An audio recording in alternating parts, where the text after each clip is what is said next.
राष्ट्रवादी काँग्रेस पक्षाची प्रथम यादी उमेदवारांची ही प्रकाशित झाली. ती प्रदेश अध्यक्ष जयंत पाटील साहेबांनी प्रकाशित केली. त्याच्यामध्ये 5 मतदारसंघ यांचा समावेश होता आणि अजून 5 मतदारसंघांची यादी 1-2 दिवसामध्ये घोषित होणार अशी चर्चा सर्वांच्या कानावर देखील आहे. भिवंडी लोकसभेच्या संदर्भामध्ये सुरुवातीपासून ह्या वर्षी आम्ही त्याच्यावर दावा केला आणि आम्हाला खात्री आहे की केंद्रीय मंत्री कपिल पाटील यांचा पराभव करणारा सक्षम उमेदवार हा शरद पवारांच्या राष्ट्रवादी काँग्रेस पक्षाकडे आहे.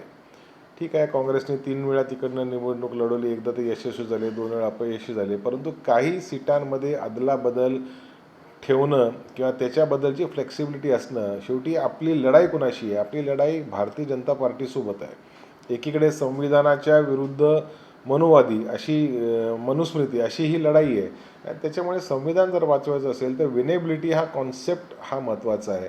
मी किती जागा लढल्या, समोरच्या माझ्या मित्रपक्षाने किती जागा लढल्या, त्याच्यापेक्षा एकत्रित मिळून आम्ही किती जागा निवडून आणतो हे महत्त्वाचं आहे. साताऱ्याच्या जागेचा आपण उल्लेख केला, ती जागा निश्चितच राष्ट्रवादी काँग्रेस पार्टीकडे आहे. श्रीनिवास काका पाटील आमचे खासदारही त्या परिसरातले आहेत.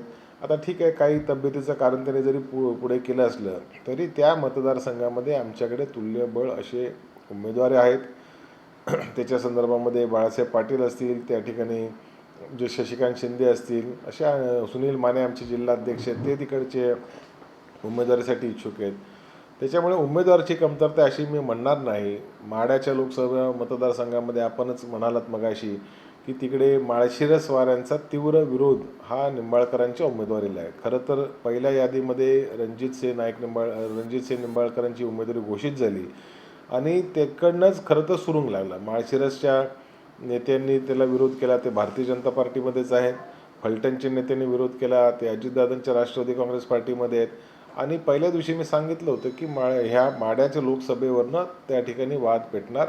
ते सुरू झालेलं आहे. धैर्यशील मोहिते पाटलांचं नाव आम्ही चर्चेमध्ये ऐकतो. आमच्याशी अर्थातच कोण थेट भेटलेलं नाही आहे, परंतु जर तिकडे काय परिवर्तन घडणार असेल, काही जुनी लोक जी सोडून गेलेली असतील आणि परत येणार असतील तर पवारसाहेब त्याच्याबद्दल सकारात्मक विचार करतील.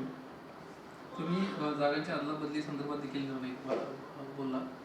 भिवंडी सातारा अशी काही अदलाबदल होऊ शकते का? असे काही प्रयत्न सुरू आहेत का? कारण भिवंडी काँग्रेसनं मागितली तर सातारा या ठिकाणी राष्ट्रवादीला जरी उमेदवार नसतील, अदलाबदलाची चर्चा ही फक्त भिवंडी लोकसभेच्या संदर्भामध्येच आहे. ती जागा काँग्रेस पक्षाकडे आहे आणि ती जागा राष्ट्रवादी पक्षाने लढवावी असं समस्त ठाणे ग्रामीणच्या कार्यकर्त्यांचं, मतदारांचं, आदिवासी पाड्यावरच्या लोकांचं असं म्हणणं आहे की ती जागा राष्ट्रवादीने जर लढवली तर हमखास त्याच्यामध्ये विजय मिळेल. साताऱ्याच्या संदर्भात कुठलीही अदलाबदलीची चर्चा नाही आणि ती जागा साताऱ्याची नक्कीच राष्ट्रवादी लढवणार. सध्या व्हीव्हीपॅट फोडून प्रचंड प्रमाणामध्ये देशात वातावरण आहे. सरकारनं देखील या सगळ्या विषयासंदर्भात काल सरकारला झालेलं पाहायला मिळालं.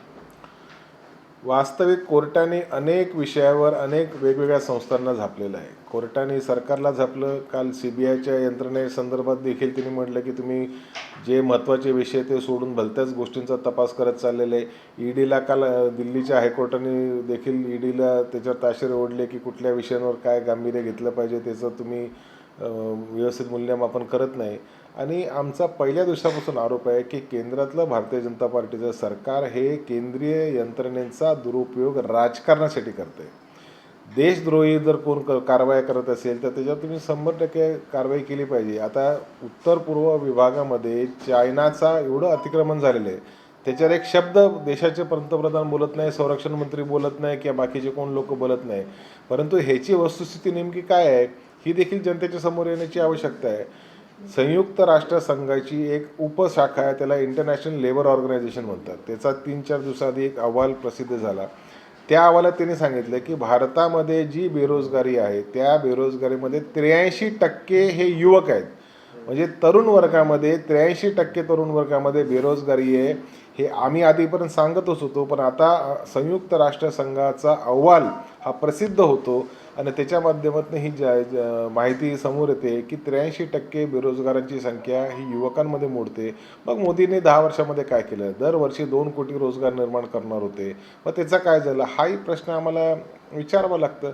त्या स्टार प्रचारकांच्या यादीमध्ये देशाच्या पंतप्रधानांचं नाव पंतप्रधान, गृहमंत्री, केंद्रीय मंत्री म्हणून शिंदेसाहेबांच्या पक्षाने टाकलं, त्याच्यावरही आम्ही आक्षेप घेतलेला आहे.